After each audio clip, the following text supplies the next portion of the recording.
The Gupta brothers are in news again. They have been nabbed in the UAE following a global cat and mouse game. Let's introduce you to them. This is Rajesh Gupta and this is Atul Gupta. They were once the be-all and end-all of South African power. Today, the country is desperate to see them in court. Many want the Gupta brothers in orange overalls. This is a story of their rise and fall. And it begins in Saharanpur, a small town in India's most populous state of Uttar Pradesh.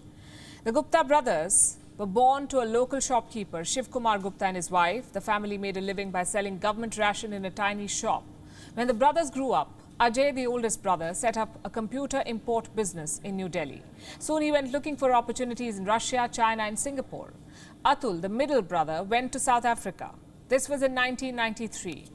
There was apartheid violence and political killings, but Atul reportedly fell in love with the country.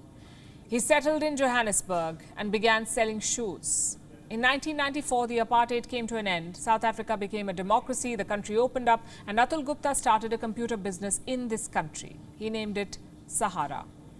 Atul made some money, he found success, but back home his father had died. Soon the whole family moved to Johannesburg. By then, Atul had already cultivated ties with the leading party. I'm talking about the African National Congress. When older brother Ajay moved to South Africa, he built close ties with Thabo Mbeki, a senior leader who soon became the president of the country. Ajay was also involved in one of Mbeki's businesses. It was in the 2000s that the Gupta brothers bagged their first big government contract. They were to set up computer labs in schools. Reports say it's then that their loot began. The peak came in the year 2009. Jacob Zuma became the president of South Africa. The Guptas made Zuma's son their business partner. In fact, sons of other powerful politicians were also on their payroll.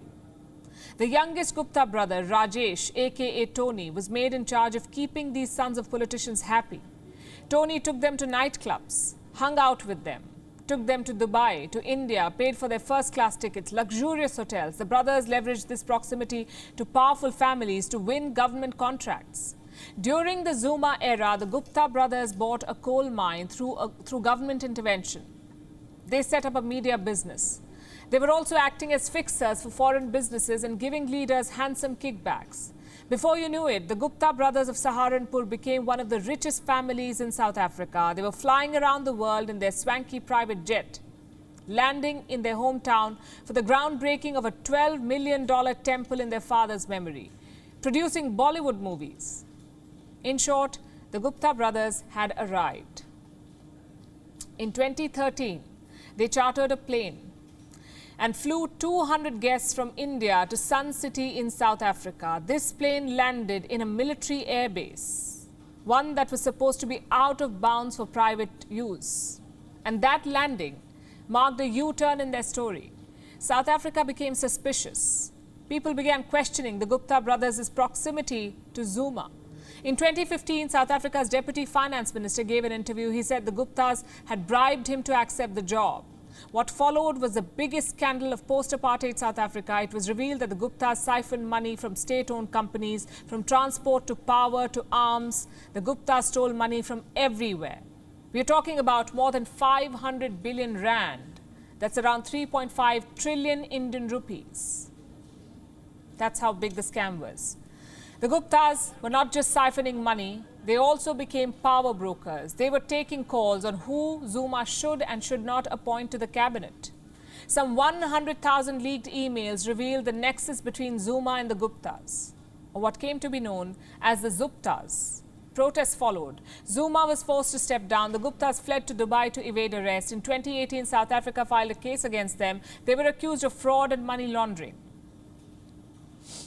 Soon, newly elected President Cyril Ramaphosa wrote to the UAE. He wanted the Emirates to extradite the Gupta family. The United States and the United Kingdom declared them persona non grata. The family was slapped with visa bans. Their assets were frozen.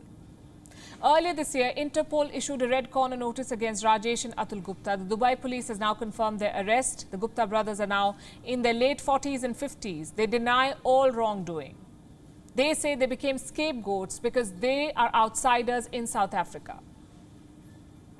And the story does not end with their arrest. There are several questions that remain unanswered. For starters, will the arrest lead to an extradition? The UAE and South Africa have a treaty in place, but that alone does not guarantee an immediate extradition. Also, what happens to the third brother? He has neither been named in the notice, nor has he been arrested. Also, what kind of sentence do the brothers face in South Africa? We'll continue tracking this story for you and looking for answers to all of these questions. WION is now available in your country. Download the app now and get all the news on the move.